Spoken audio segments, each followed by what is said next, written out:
textbooks have not been delivered at some schools. And ANC Secretary-General Gwede Mantashe says the party's Treasurer-General Matthew Sposa denies that he said Limpopo Premier Castle Matale's powers had been stolen. I'm Richard Brooks. As inland schools start their academic year, there are reports that textbooks have not been delivered at some schools because some provincial education departments failed to order them last year. Teachers Union SATU in Limpopo raised concerns that textbooks have not been delivered. Here's spokesperson Ronnie Morochela. Hopeless, deplorable confusion is making its masterpiece. There is no single delivery of textbooks. There is no single delivery of workbooks, including even drawing of the timetable. We want to start working today with a bang. Nothing is forthcoming. No delivery of textbooks for learners.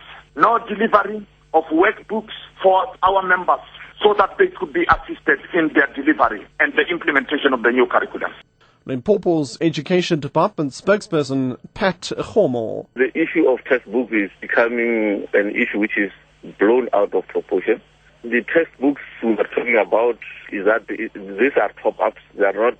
It's not the issue which may not make the schools to start as they are. The issue of the introduction of CAPS. CAPS is a new way of teaching, not necessarily the new curriculum, and therefore it does not change the textbook.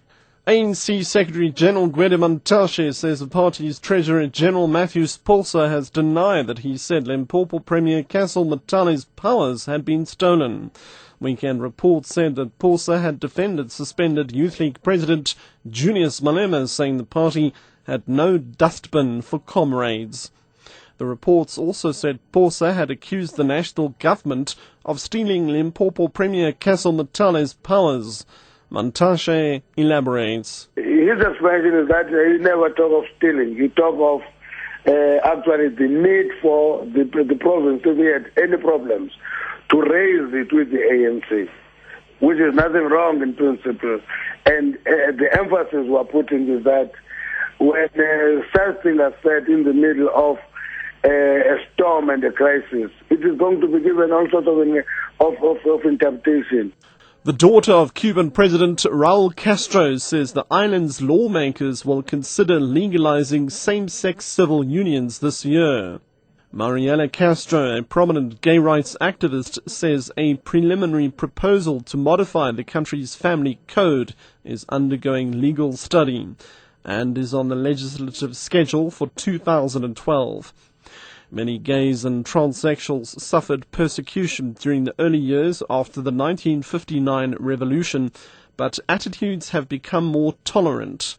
Once banned gay pride parades are now annual events, while the government has led anti-homophobia campaigns and even begun paying for sex change operations.